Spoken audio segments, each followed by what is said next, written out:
conversation. Hello, Jennifer. Hello. Hi. I rang in to say that you are very, very biased when the BBC is supposed to be unbiased. Thank you very much. That's very polite of you. Because you are really putting over what you want to say rather than what your callers, especially that gentleman on the line now. We are a different generation to you, but we must have our say. We're the largest spending community because we are the people that have saved for a pension and got money. But you young people coming along are going to be in absolute hell in the future because of the what can I say, this government placing on this world, or this country now, what we are going through. I'm sorry, Jennifer, with the greatest of respect, I can tell that you're worked up, and that's... I'm not worked up, no, I'm fine. I've had a lovely evening, I've just come in, I've just switched your radio on. And, you're a bit like Colin, aren't you? You do like to interrupt people. Can I just finish what I was going to say? Because I don't interrupt people. And no, well, you call... Now you've done it again now. No, I'm hanging on patiently. Okay, well, but you called me into the conversation, so I thought I was allowed to do my bit and have my say. Well, if it's going to be a conversation, then that means that you listen to the other person. Have you heard about the Constitution being changed by the Labour government? We're not having have you heard what we're going to go through when it happens? We're not having a we're not having a conversation yet. Well, I thought we were talking about the changing this country and what's going on and how it's gone downhill and standards are dropping. What would you like to talk about? Because at the moment you've raised about 15 things, although I'm not certain whether you're on top of your facts in any of them. Well, name the 15 things that I've raised. Okay, well, let's begin with the one that you've suddenly brought into the conversation now, which is the EU Constitution. Yeah, that's... What are you worried about? Well, not me personally, but everybody is going to have their freedom completely eroded away. Rubbish. I'm not kidding you. You are kidding me. No, you're talking absolute rubbish. It's written in a white paper. Rubbish. Examples of action that can be taken over this bill are confiscation of property without compensation, destruction of property, animals or plants without compensation, deploying armed forces, forced movement of people to or from a place, forcing a person to act without remuneration or compensation. Jennifer. Sorry? Jennifer. I'm reading a government paper. I don't think you are. I am. I don't think you are. Prohibiting assembly, with the greatest of respect, any activity. Yeah. With the greatest of respect, I don't think you're reading a government white paper. I think you're reading a distillation. Probably... A copy of... Probably provided to you by an organisation with an axe to grind. No, I don't think so. I do. I do. So you can't look like into a crystal ball and tell the future, nor can I, but you rely on people giving you these, whatever you called it, distillation. But who are they? Who's the organisation that... there's lots of them. No, who is the organisation? Well, can I finish it? No, you just asked me a question. I'm just going to answer it. Well, I didn't finish the question, so you must have a crystal ball if you know what the question is. No. Who's the organisation who have put together this little document that you've been reading out? Well, I can't quote that because it might put somebody into trouble. Oh, Jennifer, you're wasting wait. It's very important because I have to ask me a question then. No, I didn't. What I was about to do is issue a statement, which is a simple fact. You asked me a question, and then I paused to go on saying I can't say that because, and I was just about to give the reason why I can't give the name of the person or the people who are giving it out, and then you interrupted me. I was going to say something then. Go on then. That 2 special branch officers have been round to the address and told her and him and the people who are putting out this paper to thousands of people in the British Isles and the Commonwealth that they are to be careful what they're writing, which is again our freedom of speech being taken away from us.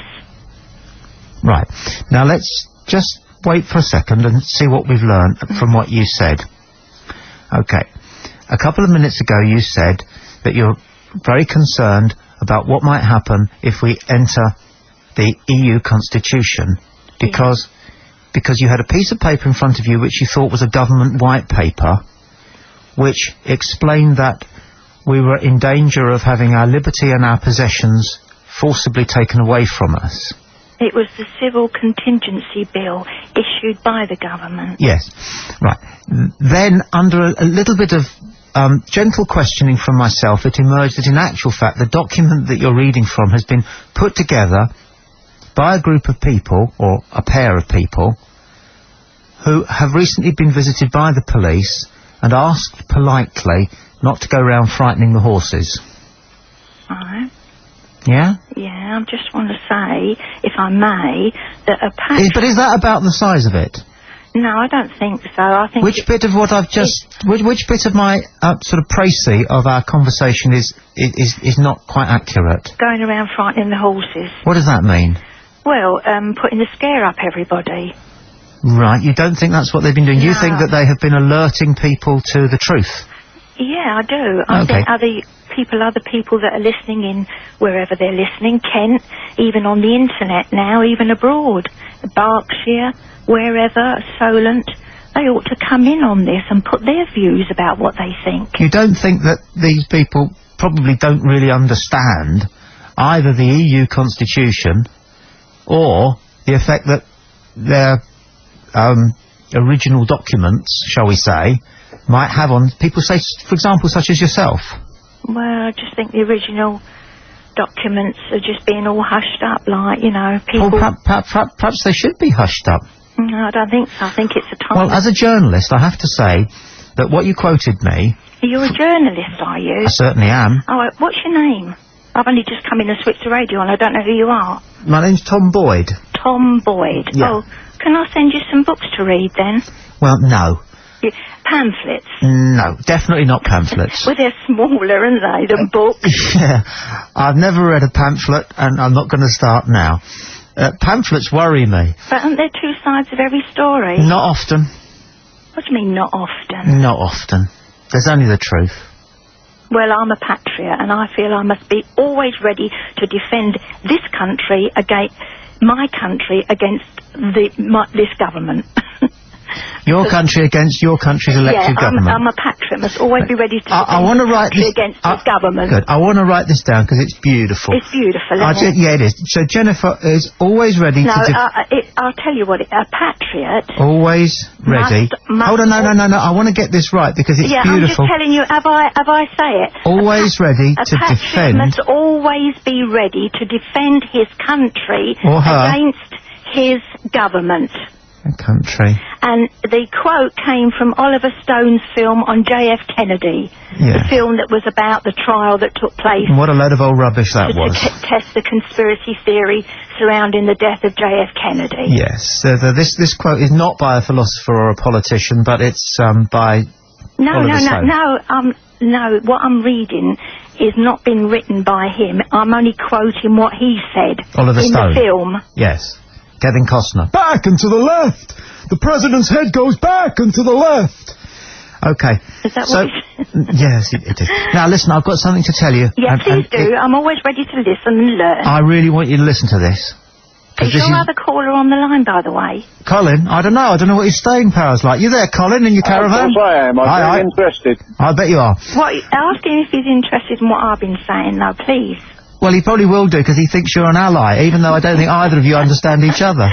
It doesn't matter. We're all entitled to free speech for a little bit longer. Not necessarily. Yeah. You're not necessarily even entitled to your opinion. Why? Well, because to be entitled to an opinion, and you have to remember an awful lot of people gave their lives so that you could express one, in return, you need to be certain of your facts, you need to have made a decent judgment about the facts that you've acquired, and you need to be also, I believe... I'm a woman, I'm never wrong.